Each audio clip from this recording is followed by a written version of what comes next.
فتمن يحللني فتمن يدكمني فتمن يحللني فتمن يدكمني እግዚአብሔር ንሳይኻ እግዚአብሔር ንሳይኻ እግዚአብሔር ፈጺመ አይሕለልኒ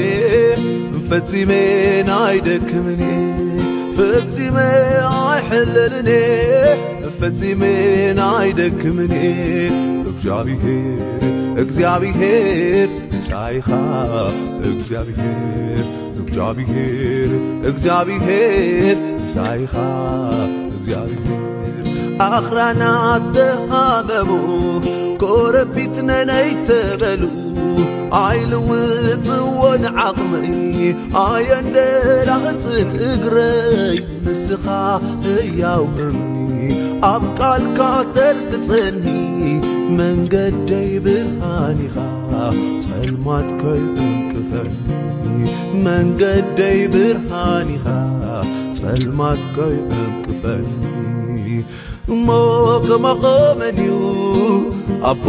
ከመኸመን ኢየሱስ ከመኸመንዩ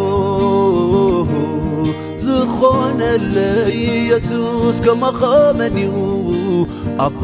ከመኸመን ኢየሱስ ከመኸመንዩ ዝኾነለይ ውግአይ ትዋግኦ ብዓወት ተምረኒ ደቂመ ንኸይሕለል ጸጋኻ ተትብዓኒ በትሪ ምርኩስን ኮይንካ ብጸጋ ትኸበኒ ኣሰርካ ትስዕብ መንፈስካ ትዕጥቐኒ ኣሰርካ ትስዕብ መንፈስካ ትዕጥቐኒ እሞ ከመኸመንዩ ኣቦ ከመኸመን ኢየሱስ ከመኸመንዩ ዝኾነለይ ኢየሱስ ከመኸመንዩ ኣቦ ከመኸመን ኢየሱስ ከመኸመንዩ ዝኾነለይ ኢየሱስ ከመኸመንዩ ኣቦ ከመኸመን ኢየሱስ ከመኸመንዩ ዝኾነለይ